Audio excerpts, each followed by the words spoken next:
Hare Nama Hare Nama eva kevalam Kalo nasteva nasteva nasteva gatiranyata.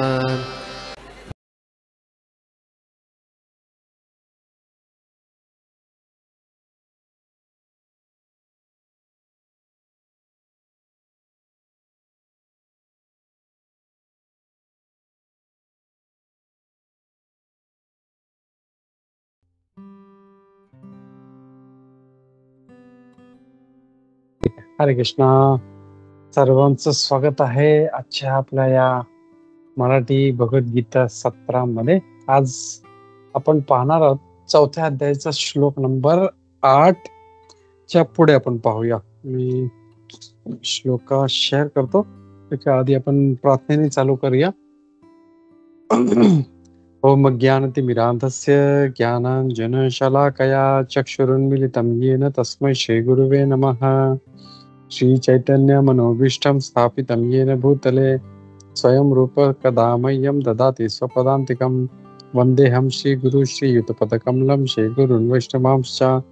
श्रीरूपं साग्रजातं सहगण रघुनाथान्वितं तं सजीवं साद्वैतं सावधूतं परिजनसहितं श्रीकृष्णचैतन्यदेवं श्रीराधाकृष्णपादान् सहगण ललिता श्रीविशाखान्वितांश्च. हे कृष्ण करुणा सिन्धु दीनबन्धु जगत्पते गोपेश गोपिकान्त राधाकान्त नमस्तुते. तप्त कांचन गौरांगी राधे वृंदावनेश्वरी वृषभानुसुते देवी प्रणमामि हरिप्रिये. वाञ्छाकल्पतरुभ्यश्च कृपा सिन्धुभ्य एव च पतितानां पावनेभ्यो वैष्णवेभ्यो नमो नमः. जय श्री कृष्ण चैतन्य प्रभु नित्यानंदा श्री अद्वैत गदाधर श्रीवासादि गौर भक्त वृंदा. हरे कृष्ण कृष्ण कृष्ण हरे हरे हरे राम राम राम हरे हरे. नाना शास्त्र विचारणे निपुण षड्धर्म संस्थापको लोकानां हितकारिणो त्रिभुवने मन्यो शरण्याकरो. श्री राधा कृष्ण पदारविंद भजनानंदेन मत्तालिको वंदे रूप सनातन रघुवीर श्री जीव गोपाल. सर्वस्य चाहं हृदि सन्निविष्टो मत्तः स्मृतिर्ज्ञानम् अपोहनं च वेदेश्च सर्वैः अहमेव विद्यो वेदान्तकृत वेद विदेव चाहं. मुखं करोति वाचालं पंगुं लंघायते गिरिं यत्कृपातमहं वन्दे श्रीगुरुदीनतारिणं परमानन्दमाधवं श्री चैतन्य ईश्वरम्. हरे कृष्णा. तर सर्वांचं स्वागत आहे आपल्या मराठी भगवद्गीता सत्रामध्ये. आज आपण पाहणार आहोत, आपण आधी चौथ्या अध्यायाचा 7वा श्लोक पर्यंत पाहिला होता, तर आज आपण 8वा श्लोक पाहूया. मी शेअर करतो. ओके. तर हा जो आजचा जो श्लोक आहे खूप फेमस आहे, सगळ्यांना नक्की माहिती असेल, कारण हा इतका फेमस श्लोक आहे, सगळ्यांनाच म्हणजे कोणी मिस करू शकत नाही असा श्लोक आहे. तर मागच्या श्लोकामध्ये 7व्या श्लोक मध्ये आपण पाहिलं होतं की भगवान कधी येतात. यदा यदा ही धर्मस्य, जेव्हा जेव्हा धर्माची ग्लानी होती, धर्माचा ऱ्हास होतो आणि अधर्म जे ते वाढू लागतो, तदात्मानं सृजामि, मी त्यावेळेस येतो.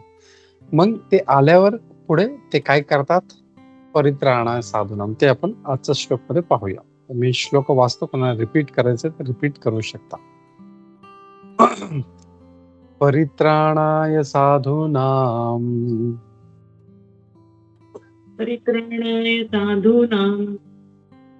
विनाशाय च दुष्कृताम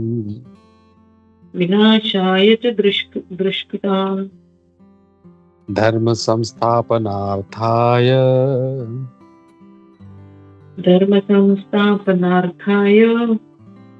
संभवामि युगे युगे.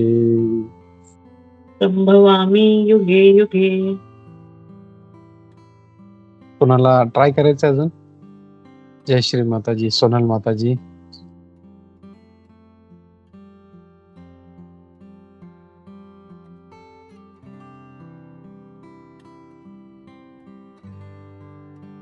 ठीक आहे. ओके. प्रभूजी तुमच्या मागे रिपीट करू? ओके, चालेल, ठीक आहे. परित्राणाय साधूनां परित्राणाय साधूनां विनाशाय च दुष्कृताम् विनाशाय च दुष्कृतां धर्म संस्थापनार्थाय धर्म संस्थापनार्थाय संभवामि युगे युगे. संभवामि युगे युगे. हरे कृष्णा प्रभू. हरे हरे कृष्ण. धन्यवाद. आपण याचा अनुवाद आणि तात्पर्य वाचा. अनुवाद आणि तात्पर्य श्री प्रभुपादद्वारे. श्री प्रभुपाद जय. भक्तांचा उद्धार करण्याकरिता आणि दुष्टांचा विनाश करण्याकरिता तसेच धर्माची पुनर्स्थापना करण्याकरिता मी स्वतः युगात प्रकट होतो. तर इथे भगवान मागच्या श्लोकमध्ये सांगितलं तर कधी येतात आणि आता आल्यावर ते काय करतात ते सांगतात. तर या श्लोकमध्ये जर आपण पाहिलं तर भगवंता जेव्हा पण येतात तेव्हा 3 उद्देश असतात. परित्राणाय साधूनां, विनाशाय दुष्कृतां आणि धर्म संस्थापना. म्हणजे परित्राण म्हणजे साधू लोकांचा उद्धार, जे दुष्कृत आहेत, जे दुष्ट लोक आहेत त्यांचा विनाश आणि धर्माची स्थापना. जसं आपण पाहिलं की मागच्या श्लोकमध्ये जेव्हा धर्माचा ऱ्हास होतो, अधर्म वाढतात तेव्हा येतात. तर परत मग ते धर्माचं परत स्थापना करतात. आणि आपण पाहिलं पुरं जे महाभारताचं युद्ध होतं ते धर्माच्या स्थापनासाठी होतं. कारण अधर्म जे होतं तो खूप वाढला होता आणि बरेचसे म्हणजे असे इन्सिडेंट जसं झाले होते, जसं पांडवांबरोबर जे अधर्म झालता, मग द्रौपदी बरोबर जे अधर्म झालता. आणि आज आपण पाहतोय की जी एक केस होती जी द्रौपदी झाली ती आज या कलियुगामध्ये इतका कलियुग जो इतका विनाशी आहे, इतका म्हणजे ना म्हणजे काही शब्द नाही त्याच्यासाठी. म्हणजे इतकं धर्म जे आहे पूर्ण ऱ्हास झालेला आहे. तर प्रत्येक ठिकठिकाणी ही गोष्ट घडत आहे. तर भगवान हे सांगतात की परत धर्माची स्थापना करण्यासाठी मी येतो. तर 3 उद्देश आहेत भगवंत. परित्राणाय साधूनां, विनाशाय दुष्कृतां आणि धर्म संस्थापना. आणि प्रत्येक युगायुगात ते येतात. तर आपण पाहिलं की सतयुगामध्ये भगवान वेगवेगळ्या अवतारात येतात. हयग्रीव अवतारमध्ये, मत्स्य अवतार, कुर्म अवतार, असे सगळे अवतार. मग हंस अवतार. मग त्रेतामध्ये भगवान रामच्या रूपामध्ये येतात. मग त्रेतामध्ये भगवान कृष्णाचे अवतार, द्वापरमध्ये. आणि आता कलियुग आहे, तर कलियुगमध्ये पण त्यांचा अवतार आहे. ते आपण इथे पुढे हळूहळू जसं तात्पर्य वाचायचं तसं आपण पाहूया इथे. तर तात्पर्य मी वाचतो. भगवद्गीतेनुसार साधू म्हणजे कृष्ण भावना भावित मनुष्य होय. तर नॉर्मली साधू म्हणजे काय हे आपल्याला खूप एक मोठी काय म्हणतात ना एक गलत फॅमिलीला काय बोलणार, एक गैरसमज आहे, एक एवढं मिसकन्सेप्शन आहे. साधू म्हणजे कोणतरी मोठा दाढीवाला बाबा ज्याने सफेद केस आहेत किंवा मोठा तरी टीका लावलेला आहे किंवा साधूचा वेश घातलेला आहे. पण आपण जर पाहिलं that is not the correct definition of साधू. कारण आपण जर पाहिलं रावणाने पण तोच वेश धारण केला होता आणि त्याने काय केलं, सीताचं त्याने अपहरण केलं होतं. सो एक्सटर्नली म्हणजे दॅट इज नॉट एन म्हणजे एक करेक्ट म्हणजे हे नाहीये. म्हणजे साधू जर ओळखायचा असेल तर जस्ट बाह्य त्याची दाढी आहे, त्याची केस सफेद आहे किंवा त्याचं वेशभूषा जी आहे ती भगव्या रंगाची आहे, तर त्याच्यावरून आपण नाही ओळखू शकत. कारण रावणाच्या केसमध्ये पण बघू शकतो, रावण पण जो होता त्यांनी तेच वेश केला आणि काम काय केलं त्याने. आणि आज आपण पाहतो असं कितीतरी, आपण नाव घेत नाही पण असे कितीतरी जे सो कॉल्ड जे साधू आहेत त्यांची सगळं बाहेर आलेलं त्यांनी काय काय केलं. So that is not the correct thing. तर साधू कसा ओळखावा, कॅन एनीबडी टेल मी? साधू ओळखायचा असेल तर काय पाहिलं पाहिजे त्याच्यामध्ये? ऍक्च्युली हा माझा क्वेश्चन आहे. ओके, ठीक. तर जनरली साधू त्याच्या स्वभावाने ओळखला जातो. जसं आपण जर पाहिलं तर सुदामानी काही म्हणजे असे भगवे कपडे घातले नव्हते, पण त्याचा स्वभाव किती निर्मळ होता. त्याच्या बायकोने त्याला जबरदस्ती पाठवलं, त्याची इच्छा नव्हती जायची. तर तरी पण त्याच्या बायकोने सांगितलं, नाही तू जा, तुझा मित्र आहे कृष्ण, तो एवढा मोठा राजा आहे, तुला काहीतरी देईल. तर असे जे म्हणजे कुणाकडे काही मागणं किंवा दुसऱ्याच्या हक्कावरती आपला हक्क जमवणे, तर हे जे साधू लोकांचे स्वभाव असतात ते खूप म्हणजे असे असतात, म्हणजे त्यांचं हे त्यांच्या स्वभावावरून आपण ओळखू शकतो की जे दुसऱ्यांचे काय म्हणतो भावनांचा आदर करतात, दुसऱ्यांचा रिस्पेक्ट करतात. आज जर पाहिलं तर लोक एकमेकांशी इतके इम्पर्सनल झालेले आहेत की त्यांना म्हणजे काही अ, अ, काय म्हणतात ना रिस्पेक्ट किंवा एक साधी जे एक एटिकेट्स असतात किंवा एक साधारण सदाचार जो आहे, तो पण राहिला नाही. मी जोक एक पाहिला होता, एक रिसेंटली कोणीतरी व्हिडिओ टाकला होता की जसं फॉरेन कंट्रीज मध्ये जर पाहिलं तर समजा आपण कोण येत आहे आणि एक माणूस बाहेर चालला तर तो त्याच्यासाठी दरवाजा उघडतो, तर समोरचा माणूस त्याला थँक्यू म्हणतो. हे फॉरेन कंट्री. पण भारतामध्ये असं आहे की लोक त्याला वाकड्या नजरेने बघतात की हा डोर कीपर आहे आला मोठा आणि तोंड वाकडं करून निघून जातात. तर ही एक परिस्थिती आज भारतात अशी झालेली आहे की म्हणजे लोक खूप इम्पर्सनल झाले आहेत आणि त्याच्यामुळे काय होतं की जो तणाव आहे, जो जे कलह प्रवृत्ती आहे, झगडा करण्याची ती इतकी वाढली आहे, तर that is going too much. तर तसं नाही पाहिजे. पण साधूचा स्वभाव कसा असतो, जसं तुकाराम महाराज आपण पाहिलं तर तुकाराम महाराज किती हे होतं. त्यांना त्यांच्या मालकाने जर त्यांनी दिवसभर काम केल्यामुळे त्यांना म्हणजे मोठं एक हे देतात त्यांना ऊसाचं जे मोठं एक बैलगाडी भरून ते वाटत वाटत वाटत ते तो हे नाही विचार करत की बाबा माझी कमाई आहे, मला हे माझ्याकडेच ठेवलं पाहिजे.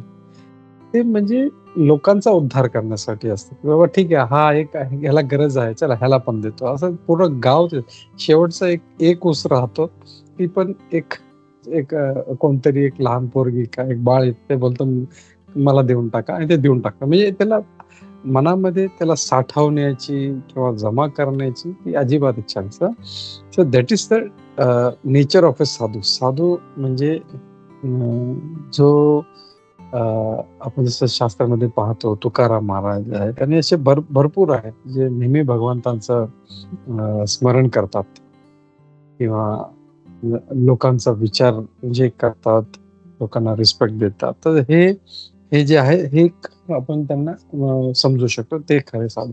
तर प्रभुपाद इथे तेच चालू करतात की भगवद्गीतेनुसार साधू म्हणजे कृष्णा भावना. तर भगवद्गीतेनुसार साधू म्हणजे तो जो नेहमी भगवान कृष्णमय असतो, जो कृष्णमय असतो, म्हणजे नेहमी त्याच्या मनामध्ये आणि एक जो कृष्णमय असेल, जसं सुदामा होता किंवा तुकाराम महाराज होते, जे कृष्णमय आहेत, हरीचं नाव घेत राहतात, ते ऑटोमॅटिकली त्यांचा स्वभाव चांगला असतो आणि ते दुसऱ्यांच्या बद्दल विचार करतात. तर दोन प्रकारची लोक असतात. एक असतात जे चांगला बनण्याचा प्रयत्न करतात आणि दुसरे आहेत जे भगवान कृष्णाचे भक्त असतात. तर दोघांमध्ये फरक काय, जे भगवान कृष्णाचे भक्त असतात ते ऑटोमॅटिक त्यांचा स्वभाव चांगला असतो, पण जे आर्टिफिशियली चांगलं बनण्याचा प्रयत्न करतात त्यांच्या अजून जे आहे ते पूर्णपणे ते त्या स्थितीपर्यंत पोहोचले नाहीयेत. कधी कधी त्यांना राग येतो, त्यांना वाईट वाटते किंवा ते झगडा करतात. पण जो भगवान कृष्णाचा भक्त आहे त्याच्यासाठी सर्वच जे त्याचे बांधव आहेत. मग ते कोण गरीब असो किंवा पशु पक्षी असो किंवा काही असो, तो सगळ्यांचा तो म्हणजे खूप आदरेने त्यांचा तो विचार करतो आणि त्यांना हे वाटतं की बाबा हे सगळ्यांचं मला सगळ्यांना पाहिलं पाहिजे.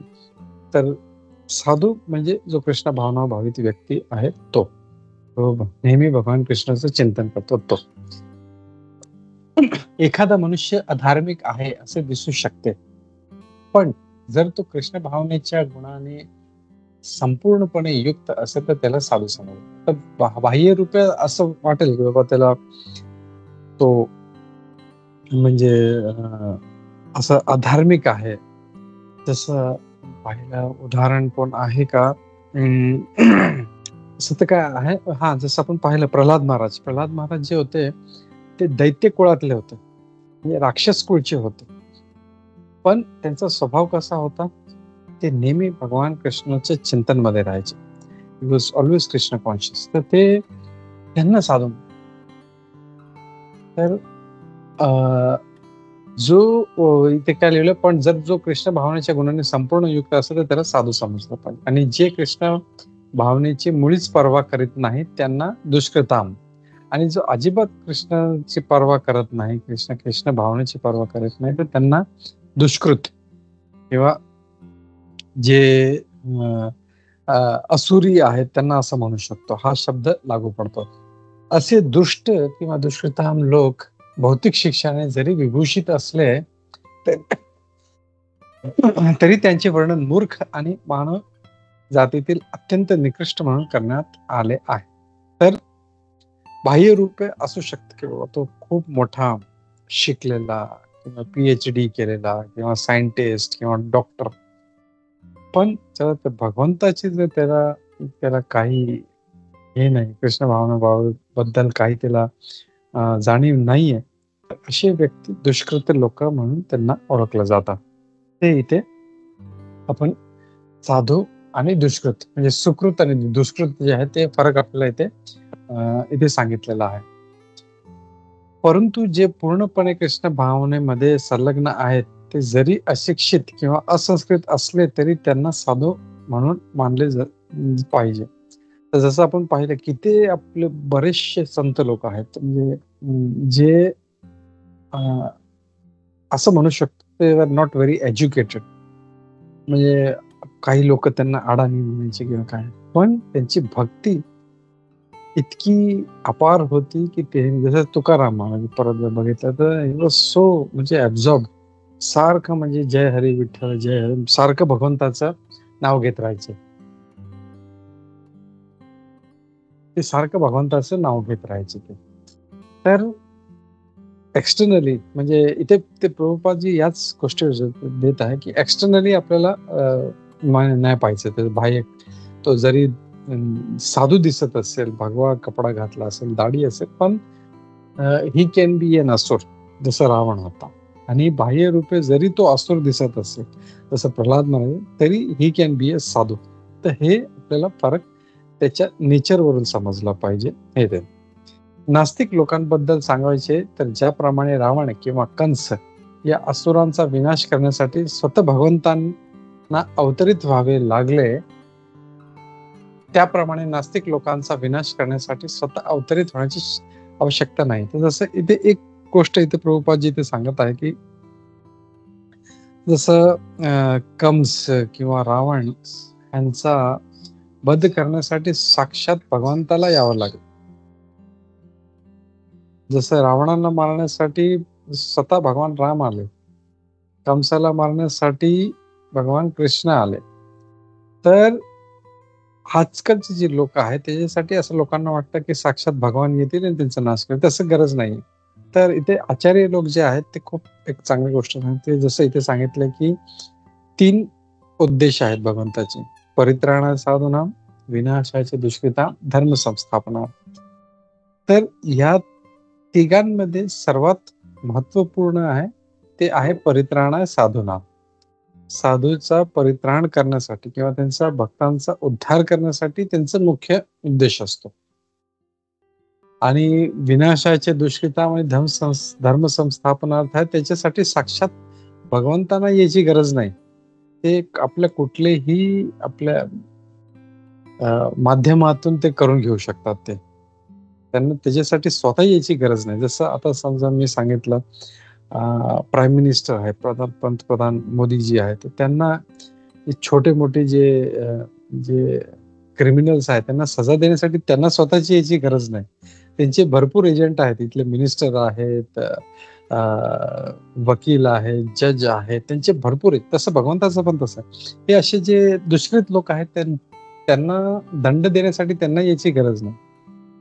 तर त्यांना याचं मुख्य कारण काय असतं, तसं इथे प्रभुपादजी इथे सांगत आहे, अं, असुरांचा विनाश करण्यासाठी समर्थ असे भगवंताचे अनेक प्रतिनिधी आहेत, परंतु आपल्या अनन्य भक्तांच्या सांत्वनार्थ ते विशेष करून अवतरित होतात. तर भक्तांचं सांत्वना करण्यासाठी, आणि ते पण असं नाही की त्याला काही त्रास आहे त्याला, म्हणजे सुदामाला जरी आर्थिक रूपे त्याला प्रॉब्लेम होता, पण कधी त्या आर्थिक मदतीसाठी नाही गेला, तर फक्त हेच होतं, भगवंता तुझी भक्ती मला नेहमी. तुकाराम महाराज जरी कितीही म्हणजे एकदम आर्थिक रूपे त्यांची एकदम परिस्थिती चांगली नसली तरी ते नेहमी भगवंताची भक्ती मागत. कारण परत हे जर पाहिलं, हे जे आर्थिक परिस्थिती सुधारल्यास त्याच्यामध्ये जास्त काही म्हणजे त्याच्या भक्तीमध्ये वृद्धी होणार नाही. It can be a tool, त्याने तुम्ही भगवंताची सेवा करू शकता, पण आपली भक्ती वाढणार नाही. आणि आपण पाहतो तुकाराम महाराज, सुदामा आहे, असे भरपूर भक्त आहेत जे गरीब असून पण त्यांनी भगवंताची अपार भक्ती केली आणि त्यांचा उद्धार झाला त्यांचा. जसं पाहिलं तुकाराम महाराजांना घ्यायला स्वतः गरुडजी आले होते. ते जेव्हा शेवटचा त्यांचा जायचा त्यांची वेळ आली होती, तेव्हा गरुडजी स्वतः आले त्याला घ्यायला. तर एक्सटर्नली म्हणजे असं गरज नाही की तो खूप म्हणजे वेल टू डू किंवा मोठा अंबानी किंवा मल्टी मिलियन असला पाहिजे, असं काही गरज नाही होती. एखादा भक्त जरी असुरांचा नातलग असला तरी असुरांकडून त्याचा भक्ताचा छळ होतो. आणि इथे प्रल्हाद महाराजचं उदाहरण दिलं. प्रल्हाद महाराज जरी हिरण्यकशिपूचे पुत्र असले तरी त्यांच्या पित्याकडून त्यांचा छळ झालाच. तर इथे हे सांगितलं आहे की प्रल्हाद महाराज हे ते राक्षस कुळचे होते आणि हिरण्यकशिपू जो सगळ्यात मोठा जो असुर होता त्या काळातला, त्याचा पुत्र होता, पण तो भगवंताची भक्ती करत असल्यामुळे त्याचा खूप छळ झाला. श्रीकृष्णांची माता देवकी जरी कंसाची बहीण असली तरी तिचा आणि तिचे पती वसुदेव यांचा कंसाने एवढ्यासाठीच छळ केला की त्याच्या पोटी श्रीकृष्णाचा जन्म होणार होता. तर इथे दोन उदाहरण दिलेत की प्रल्हाद महाराज आणि देवकी माता. देवकी मातांचा पण कंसने किती छळ केला त्याने, इव्हन वसुदेवजींना खूप त्यांनी छळ कंसाने. का? कारण ते भगवंताचे भक्त होते दोघं पण. म्हणून भगवान श्रीकृष्ण मुख्यतः कंसाचा वध करण्यापेक्षा देवकीचा उद्धार करण्यासाठी अवतरित झाले. तर ते देवकीला वाचवण्यासाठी किंवा प्रल्हाद महाराजला वाचवण्यासाठी ते आले. पाहिलं आपण प्रल्हाद महाराजला पण किती त्रास दिला गेला. हातीच्या पायाखाली टाकले, विष दिलं गेलं, एक मोठं म्हणजे खड्डा होता ज्यामध्ये सर्व दुनियाभरचे विषारी सर्प होते त्यामध्ये टाकलं गेलं, काही नाही झालं. शेवटी मग जेव्हा हिरण्यकशिपू वैतागतो, बोलतो कुठं आहे तुझा देव, कुठं आहे? बोलतो सगळीकडे आहे. बोलतो कुठे आहे? या भिंतीत आहे. बोलला हा. बरं या कॉलम मध्ये आहे. बोलला हा. तेव्हा त्यांनी जेव्हा ती तलवार मारली त्या कॉलमवर, तर आचार्यगण म्हणतात की त्या प्रल्हाद महाराजचा शब्द खरं करण्यासाठी की बाबा मी सगळीकडे आहे, ते त्या कॉलम मधून प्रकट झाले. तर आपल्या भक्तांचं जे शब्द आहेत ते भगवान नेहमी राखतात. म्हणून ते जेव्हा भगवद्गीतेमध्ये पण जेव्हा ते म्हणतात की मी माझ्या भक्तांचं रक्षण करील, माझ्या भक्तांचा कधी नाश होणार नाही, ते स्वतः म्हणत नाही, ते अर्जुनाला सांगतात, अर्जुन तू हे बोल. तर बोलतात का? आचार्यगण सांगतात की कधी कधी भगवान आपलेच शब्द जे आहेत, आपले जे प्रॉमिस आहेत ते तोडतात, मोडतात. जसं त्यांनी सांगितलं होतं मी शस्त्र उचलणार नाही, पण जेव्हा प्रथम भीष्मांनी जेव्हा ते अर्जुनावर प्रहार केला तर त्यांनी आपलं वचन मोडलं. तर सगळ्यांना माहिती आहे की भगवान कृष्ण आपले वचन कधी मोडू पण शकतात, म्हणून ते स्वतः कधी म्हणत नाही की लोकांना विश्वास बसणार नाही की बाबा मी माझ्या भक्तांचं रक्षण करेन, म्हणून ते अर्जुनाला म्हणतात. कारण माझे भक्तांचं वचन आहे ते मी कधी त्याला विफळ जाऊ देत नाही. म्हणजे माझं वचन जरी खराब झालं तरी ठीक आहे, पण माझ्या भक्तांचं वचन हे कधी मी विफळ जाऊ नये, म्हणून ते अर्जुनाला सांगतात की तू हे वचन दे की माझ्या भक्तांचा नाश, माझ्या भक्तांचं कधी नुकसान होणार नाही. तर हेच इथे सांगत आहे ते. पण दोन्ही कार्य त्यांनी एकाच वेळी केली. तर ते भक्तांचा उद्धार आणि ते राक्षसांचा नाश, ते ते सायमल्टेनियस. आता जसं जर भगवान इतके म्हणजे कणकणमध्ये आहेत, त्यांना राक्षसाला किंवा मारण्यासाठी त्यांना स्वतः याची गरज नाही. जस्ट त्यांनी त्याची हवा काढून घेतली, त्याचा ऑक्सिजन खेचून घेतला, की बाबा ह्याला ऑक्सिजन नाही द्यायचंय मला, इमिडिएटली त्याला त्याचं ऑक्सिजन बंद झालं की त्याची मृत्यू होईल किंवा त्याला हार्ट अटॅक येईल. जस्ट भगवंताला विचार करायचा, त्यांना खाली यायची गरज नाही. पण ह्या श्लोकमध्ये मुख्य आचार्य लोक सांगतात की भगवंताचा येण्याचा उद्देश एकच असतो, भक्तांचा उद्धार. तर ते येतात आणि इथे खूप चांगला एक श्लोक इथे कोट केलेला आहे. कृष्णदास कविराज कृत चैतन्य चरितामृत खालील श्लोकामध्ये अवतार विषयक तत्वांचा सारांश दिला आहे.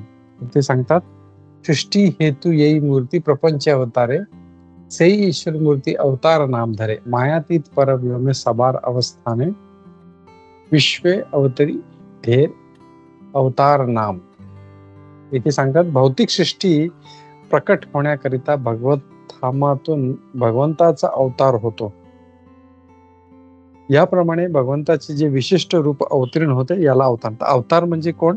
जे भौतिक सृष्टीमध्ये जे वरून येतात. अवतार म्हणजे वरून जे खाली येतात. अवतार म्हणजे जे वरून खाली येतात. जे भगवत धामातून जेव्हा ते खाली येतात त्याला अवतार म्हणतात. असे अवतार भगवत धामात परव्योमात स्थित असतात. ते नेहमी आपल्या परव्योमात किंवा आपल्या भगवत धामात स्थित असतात. ते जेव्हा भौतिक सृष्टी प्रकट होते तेव्हा त्यांना अवतार म्हणून संबोधले जाते. जेव्हा ते खाली येतात तेव्हा त्यांना अवतार म्हटलं जातं. आणि इथे प्रभुपादजी वेगवेगळ्या प्रकारचे जे अवतार आहेत त्यांचं इथे वर्णन करतात. पुरुष अवतार, गुण अवतार, लीला अवतार, शक्त्यावेश अवतार, मनवंत अवतार, युगा अवतार आणि असे वेगवेगळ्या प्रकारचे जे अवतार आहेत आणि ते सर्व संपूर्ण विश्वामध्ये ठराविक वेळी अवतरित होतात. आणि सगळ्यांचं एक एक वेळ आहे, तिथे त्या वेळी ते बराबर ते अवतरित होतात. पण भगवान श्रीकृष्ण हेच आद्य पुरुष आहेत आणि तेच सर्व अवतारांचे मूळ आहेत. तर भगवान कृष्ण हे अवतार नसून अवतारी आहेत. ते साक्षात म्हणजे जे पण आहेत, जसे नरसिंह अवतार आहे किंवा वामन अवतार आहे, कुर्म, मत्स्य, जेवढे अवतार आहेत, भगवान रामचंद्र, हे सगळे भगवान कृष्णातून आलेले आहेत. तर ते मूळ जे स्तोत्र आहे ते भगवान श्रीकृष्ण आहे. भगवान श्रीकृष्ण आपल्या विशुद्ध भक्तांचे दुःखाचे निवारण करण्यासाठी विशेष करून अवतरित होतात. हे शुद्ध भक्त भगवंतांना त्यांचे मूळ वृंदावन लीलामध्ये पाहण्यास अत्यंत उत्सुक असतात. आणि त्यांचा उद्देश काय असतो?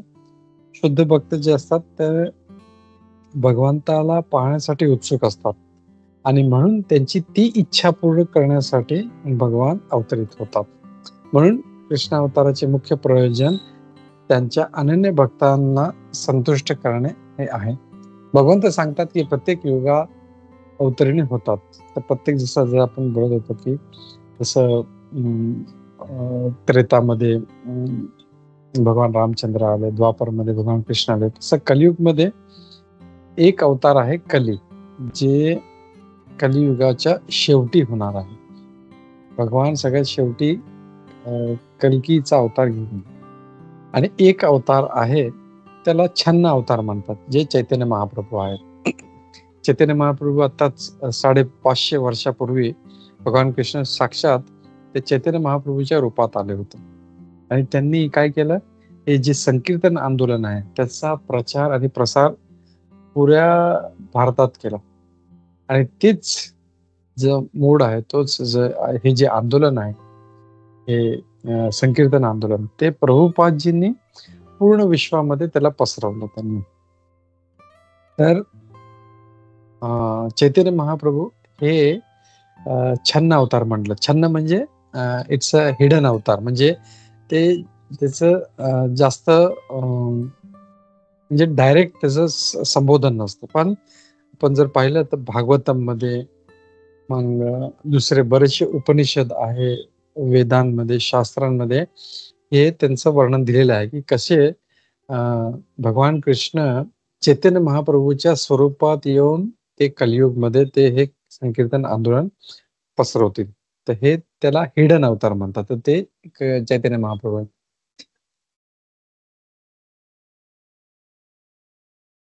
भगवान श्रीकृष्णाचा अवतार म्हणून उपनिषदे, महाभारत, भागवत इत्यादी शास्त्रांच्या गोपनीय प्रकरणात प्रत्यक्षपणे नव्हे तर गुप्त वर्णन करण्यात आले आहे. तर त्यांचं हे गुप्त वर्णन करण्यात आलेलं आहे. तर त्यांना हे म्हणजे गुप्तरीती यायचं होतं भगवान श्रीकृष्णांना. फक्त हे जे संकीर्तन आंदोलन आहे ते पसरवण्यासाठी. आणि मग डायरेक्ट जसे दुसरे अवतार आले होते भगवान कृष्ण, भगवान राम, तसे ते कल्की च्या स्वरूपात ते या कलियुगाच्या शेवटी येणार आहेत. श्री चैतन्य महाप्रभूंच्या संकीर्तन आंदोलनाद्वारे भगवान श्रीकृष्णांचे भक्त अत्यंत आकर्षित होतात. भगवंताचा हा अवतार दुष्टांचा वध करीत नाही तर आपल्या अहेतुकी कृपेद्वारे त्यांचा उद्धार करतो. आपण जेवढे दुसरे अवतार पाहतो तर भगवान रामचंद्रांनी रावणाचा वध केला. जेवढे अवतार आहेत त्यांनी संहार केला फक्त बस राक्षसांचा. पण जेव्हा चैतन्य महाप्रभू आले तेव्हा त्यांनी दुष्टांचा किंवा पापी लोकांचा संहार नाही केला. ते बदल ना की त्यांच्यामध्ये जे पाप वृत्ती होती त्याचा नाश केला. आणि त्याचं खूप चांगलं उदाहरण आहे जगाई आणि मदाई. तर असं म्हटलं जाते की जगाई आणि मदाई इतके पापी होते तर जेव्हा हे नित्यानंद प्रभू होते जे त्यांच्याकडे प्रचारासाठी गेले की भगवंताचं नाव घ्या, तर ते इतके पापी होते की त्यांनी तिथे एक त्यांच्याकडे एक मटका पडलेला होता, ते उचलून त्यांच्या डोक्यावर मारलं आणि त्यांचं डोकं फुटलं.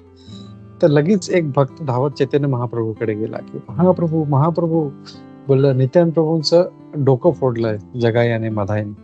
तर जसंच त्यांनी ऐकलं ते त्यांना इतका राग आला, ते धावत तिथे आले आणि लगेच म्हणजे सर्वांनी पाहिलं तिथे ते आपलं सुदर्शन चक्र होतं त्याचं आवाहन केलं आणि सुदर्शन चक्र काढून ते त्याचा संहार करणारच होते. पण नित्यानंद प्रभू लगेच त्यांनी त्यांचे पाय पकडले, बोलले नाही, आपण आतापर्यंत दुसऱ्या ज्या युगामध्ये आपण राक्षसांचा नाश करत आलो आहोत, पण या आपला हा जो अवतार आहे तो राक्षसांचा नाश करण्यासाठी नाही, आपण त्यांची जी प्रवृत्ती आहे त्याचा नाश करायचा आहे. म्हणून हे कृष्ण, हे महाप्रभू, तुम्ही हे सुदर्शन चक्र मागे घ्या. आणि नित्यानंद प्रभूच्या कृपेमुळे ते दोघं जगाई मधाई वाचले. आणि मग त्यांनी जेव्हा पाहिलं की साक्षात हे तर कृष्णासारखं त्यांनी सुदर्शन चक्रच आम्हाला काढलं होतं, मारलं, तर लगेच ते त्याचं बुद्धी जागावर आली आणि ते दोघांच्या पाया पडले, क्षमा मागितली.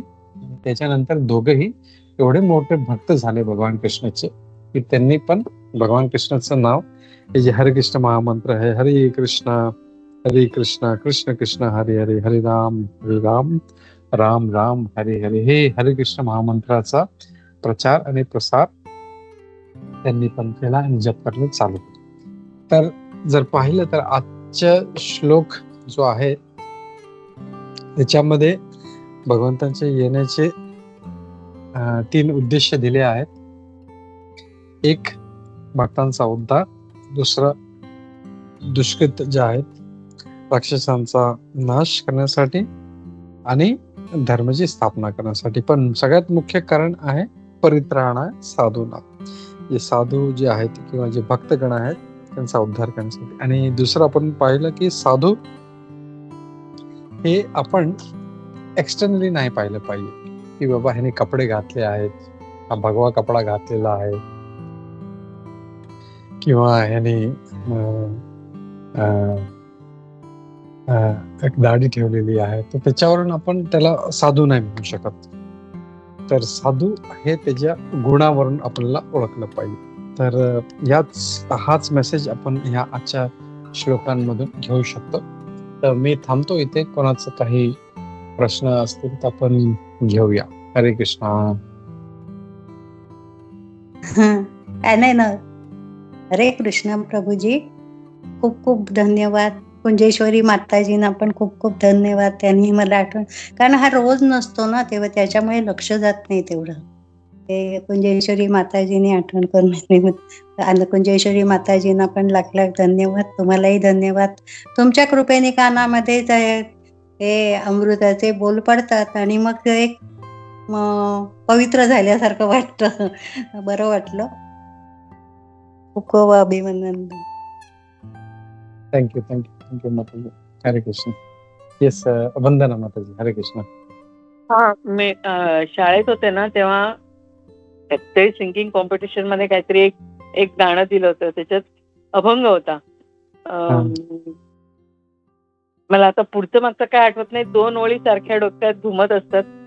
मृदू सबाह्य नवनीत तैसे सज्जनाचे चित्त, तोची साधू ओळखावा देव तेथेची जाणावा. असं काहीतरी, असं शाळेतलं काहीतरी आठवत आहे मला. तर तुम्ही आज विचारत होतात ना की काय हे, तर ऍक्च्युली तुकाराम बुवा तसेच होते ना, मृदूच होते. Yes. म्हणजे त्यांना मारा झोडा काय करा, त्यांची प्रॉपर्टी चोरून न्या, कधी रिॲक्ट नाही झाले ते. तर ते त्याच्यावर मला तो ह्या 2 ओळी आठवल्या. बाकी मला काही आठवत नाही मागचं पुढचं. Very good very good. खूप चांगलं. धन्यवाद धन्यवाद माताजी. तर आपण जर पाहिलं तर साधूचा स्वभाव किती मृदू असतो, सॉफ्ट असतो. आणि त्याच्यामध्ये हे जे षडरिपू आहे, काम, क्रोध, मद, लोभ, मद, मात्सर्य, हे काही नसतं. त्याला दुसऱ्यांच्या प्रती ईर्ष्या नाही, किंवा ह्याच्याकडे ही गाडी आहे, ह्याच्याकडे हे बंगला आहे. म्हणजे आज आपण पाहिलं तर लोकांमध्ये इतकी ईर्ष्या आहे की त्याच्याकडे जरी एक गाडी असली पण दुसऱ्याकडे मर्सिडीज असेल तर त्याला, अरे ह्याच्याकडे मर्सिडीज आहे, त्याच्याकडे चांगली गाडी आहे, त्यांनी तो खुश नाही, पण दुसऱ्याकडे मर्सिडीज आहे त्याच्याने तो त्रासला जातो. तर हेच म्हणजे काम, क्रोध, लोभ, मोह, बिग एनिमीज. हे ज्याच्यात नाही त्याला आपण साधू मानलं पाहिजे. थँक्यू माताजी. खूप चांगलं तुम्ही तो अभंगामधला एक जो शेअर केला. तुम्ही बोललात म्हणून मला आठवलं. असं तेच आहे. म्हणजे काहीतरी जेव्हा म्हणतात ना की एक गुरु जो ट्रिगर करतो, तर हा श्लोक मला आला नसता मनात, पण आता तुम्ही प्रश्न विचारला म्हटल्यावर ते कुठेतरी ट्रिगर झालं आणि आठवण झाली. नाहीतर ते म्हणजे ट्रिगर लागतोच. आपण इतकं मंडेन जीवन जगत असतो, त्याच्यात एक कुठेतरी ट्रिगर लागतो. तो तसं झालं. थँक्यू थँक्यू थँक्यू माताजी. हरे कृष्ण. ठीक आहे. हरे कृष्ण. आणि हरे कृष्ण. आणि कोणाचं काही प्रश्न असतील तर मी फक्त थोडं 2-4 मिनिटं घेतो. जसं सांगत होतो की आता पितृपक्ष चालू आहे, तर पितृपक्षमध्ये या 15 दिवसामध्ये काहीही म्हणजे असं पण चांगलं कार्य काही करत नाही, किंवा काही नवीन वस्तू, कपडे किंवा काही, हे 15 दिवस टाळले पाहिजे. कारण हा जो हे जे 15 दिवस असतात, पितृपक्ष असतो, तो फक्त आपले जे पित्र आहेत त्यांच्यासाठी असतो. आणि त्यांच्यासाठी आपण सगळं म्हणजे पिंडदान, तर्पण, हे सगळं आपण करत असतो. तर त्या काळामध्ये आपण असं काही केलं नाही पाहिजे. आणि जे करतात त्यांना मग काहीतरी पितृदोष किंवा असं काहीतरी प्रॉब्लेम्स होतात. तर हे असं टाळलं पाहिजे. आणि चांगलं म्हणजे भगवंतांचं नामस्मरण, जप जास्त केलं तर ते जास्त प्रसन्न होतील. किंवा त्यांना जसं पिंडदान वगैरे तर्पण करतो, तर नॉर्मली काय करतात लोक बनवून डायरेक्ट ते पितरांना अर्पण करतात. त्याच्याऐवजी जर त्यांनी पहिला आधी भगवान कृष्णाला ते भोग लावला आणि तो प्रसाद बनल्यावर ते पितरांना दिलं, ते अजून खूप प्रसन्न होते. आणि प्रसन्न तर होतीलच, त्यांचा उद्धार पण होईल. त्या जे काही परिस्थितीत असतील किंवा जे कुठल्या योनीमध्ये असतील, तर पितृ लोकांमधून पण त्यांचं ते पुढे सद्गती प्राप्त होतील आणि पुढे ते कुठे चांगल्या ठिकाणी जातील. तर अशा हे 15 दिवस असतात. पाहिलं की जसंच अनंत चतुर्दशी येते की लगेच हे 15 दिवस चालू होतात. आणि हे 15 दिवस संपले की लोकांना आपले पित्रांची तिथी माहिती असते, तर त्या तिथीप्रमाणे ते आपलं श्राद्ध तर्पण वगैरे जे करतात, कोणाचे पंचमी, कोणाचे सप्तमी. पण काही लोकांना जर इफ दे डोंट नो, माहित नसेल किंवा आठवत नसेल की कुठली तिथी होती ते वारले तेव्हा, तर असे जे आहेत ते जे सर्व पितरी अमावास्या, आता जे लास्ट जो शेवटचा दिवस आहे, तर ज्यांना माहित नसतं ते त्या दिवशी करतात. तर त्या दिवशी तुम्ही भगवंतांना चांगलं भोग लावा त्यांना, भगवान कृष्णाला, आणि तो मग तुम्ही ते आपल्या पितरांना तुम्ही तो अर्पण करा. तर त्यांना सद्गती प्राप्त होतील आणि ते खूप प्रसन्न होतील. तर त्यांच्या प्रसन्नतेसाठी आपण हे जे आहे भगवान कृष्णाचा प्रसाद आणि भगवान कृष्णाचं भजन हे जर केलं तर ते पण प्रसन्न होतील आणि त्यांच्या आशीर्वादाने आपण पण प्रसन्न होऊ. कारण आपले जे पितर असतात त्यांच्या आशीर्वादामुळे आपण पुढे जे प्रगती आपली खूप चांगली होते. तर हे 15 दिवस पण खूप काळजी घेतली पाहिजे. आणि बरेचसे लोक तर म्हणजे असं नॉनव्हेज वगैरे किंवा असं काही म्हणजे खात नाही किंवा खूप म्हणजे 15 दिवसची खूप काळजी घेतात. तर हे 15 दिवस आपल्याला खूप केअरफुल राहिलं पाहिजे. आणि जेवढं होईल तेवढं, मग तसं तर वर्षभरच आपल्याला भगवंताचं नाव घेत राहायला पाहिजे, पण ऍटलिस्ट हे जे पितृपक्ष आहे त्याच्यामध्ये आपल्याला भगवंताचं नाम स्मरण हे खूप केलं पाहिजे आणि आपल्या पितरांना कृष्ण प्रसाद हे आपल्याला अर्पण केले पाहिजे. तर हे एक मला सांगायचं होतं. ह्याच्याबद्दल कुणाला काही विचारायचं असेल तर विचारू शकतो, नाहीतर मग आपण थांबूया. प्रभूजी, हरे कृष्ण प्रभू.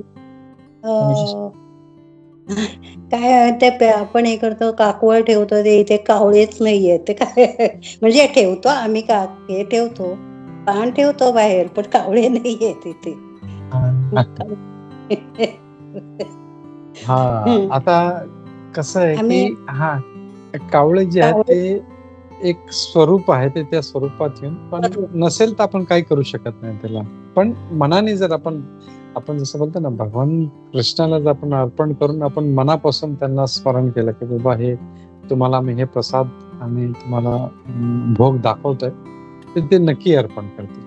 त्यासाठी कावळ्याचं स्वरूप घेऊन देणं याची गरज नाही, पण मनापासून आपण भगवान कृष्णांना प्रसाद दाखवून मग तो त्यांना पण मनापासून त्यांना अर्पण केलं पाहिजे. ते करू शकतो आपण.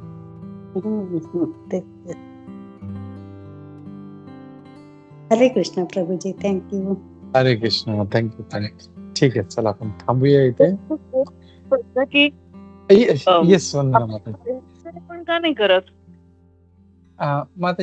काय म्हणतो, परत रिपीट कर. नाही, ह्या पक्षात 15 दिवसात चांगल्या वस्तूची खरेदी करू नका, सोनं नाणं घेऊ नका, असं का असतं? बेसिकली कसं असतं की हे जे काळ आहे तो त्यांच्यासाठी असतो, पितरांसाठी असतो. तर त्या जसं आय डोंट नो मी कसं ह्याला एक्सप्लेन करू, पण जसं समजा आपल्या घरामध्ये खूप म्हणजे आपले वडील किंवा आपले आजोबा पणजोबा हे असे रिस्पेक्टेड लोक जर आले तर आपण कसं किती केअरफुल राहतो, त्यांच्या सेवेसाठी आपण काम करतो सगळं. तर तसं हे आपले आजोबा पणजोबा, त्यांचे फादर, ग्रेट ग्रँडफादर्स, हे लोक, तो त्यांचा याचा काळ असतो आणि ते बराबर ते आपले जे वंशज आहेत त्यांच्याकडे येतात आणि त्यांचं एक्सपेक्टेशन असतं की हे आम्हाला काहीतरी, कारण कसं असतं ते अजून ते त्यांची सुटका झालेली नाहीये, त्यांना मनुष्य योनी प्राप्त झालेली नाही, तर तोपर्यंत त्यांना त्या योनीमध्ये राहावं लागतं आणि they are expecting some kind of तर्पण, जे किंवा जे जेवण आपण जे म्हणतो ते आपण तर्पण म्हणतो, पण त्यांच्यासाठी जेवण असतं ते. तर हा जो टाइम आहे, जसं आपण जर पाहिलं तर की टाइम जो आहे, टाइम फॅक्टर हा चेंज होत राहतो. जसं आपण प्लॅनेट्स चेंज होतात, जसं आपण भागवतगीतामध्ये पाहिलं तर आपला जे 4 युग आहेत ते जेव्हा 1000 वेळेस होतात तेव्हा ब्रह्माचे फक्त 12 तास होतात. Yes. तसं जे पितृ लोकांचा हे जे 15 दिवस आहे तो त्यांचं जवळजवळ लंच टाइम सारखा असतो त्यांचा. हो. आणि ह्या टायमाला त्यांना अलाउड असतं की तुम्ही आपले जे वंशज आहे त्यांच्याकडे जा आणि तुम्ही आणि जे हो. तेव्हा त्यांना जेव्हा ते भेटत नाही देन दे गेट अँग्री. हो. ओके. तसं होतं. तर त्याच्यामुळे आपण काय करतो आपला सगळा जो एनर्जी फोर्स आहे आपण ते त्यांच्यासाठी लावतो की तुम्हाला आम्ही काय केलं पाहिजे आणि म्हणून आणि ते असं म्हणतात की अशुभ पण असतं. काही चांगलं कार्य केलं नाही पाहिजे. कोणी नवीन गाडी घेत नाही हो किंवा ना. सोनं नाणं घेत नाही किंवा घर घेत नाही कारण हे अशुभ पिरियड असतो हा. तर म्हणून असं काही कार्य करत नाही आपण. ओके. आणि हे 15 दिवस आपण फक्त त्यांच्या प्रसन्नतेसाठी पण करतो आपण. म्हणजे कॉन्सन्ट्रेट तिकडे करावं असं असेल. Yes yes yes. Okay okay okay. धन्यवाद प्रभूजी. थँक्यू. हरे कृष्णा हरे कृष्णा. प्रभूजी येस माताजी हरे कृष्ण. त्या तिथीला असा ठराविक वेळ असतो का त्या वेळेलाच द्यायला पाहिजे असं काही? वेळ म्हणजे नॉर्मली म्हणतात की 12च्या आसपास आपले जे जो दुपारचे 12चा जो टाइम आहे तो उपयुक्त वेळ आहे त्यांना काही अर्पण करण्यासाठी. अर्पण करण्यासाठी. हा तो खूप खूप चांगला. म्हणून आपण बघतो ना लोक दुपारी सगळं बनवून मग दुपारी 12-12:30च्या आसपास सुमारे ते लोक काहीतरी बाहेर ठेवतात. मग एक गाईला एक कावळ्यासाठी असं ते ठेवतात. पहिले भगवंताला लावतात आणि भगवंताचं झालं की मग नंतर म्हणजे पितरांना एक पितरांना एक गाईला एक कावळ्यासाठी असं ते आणि कुत्र्याला घालतात. वेगवेगळ्या कुत्र्यांसाठी. धन्यवाद प्रभूजी. हरे कृष्ण.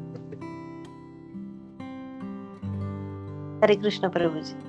हरे कृष्ण. थँक्यू. जय श्री माताजी. ठीक आहे चला आपण थांबूया इथे आणि पुढच्या गुरुवारी भेटूया. खूप खूप धन्यवाद सगळ्यांचा आल्याबद्दल. हरे कृष्ण. भगवद्गीता यथारूप जय. श्री प्रभुपाद की जय. इस्कॉन गुरु गोविंद की जय. हरे कृष्ण. हरे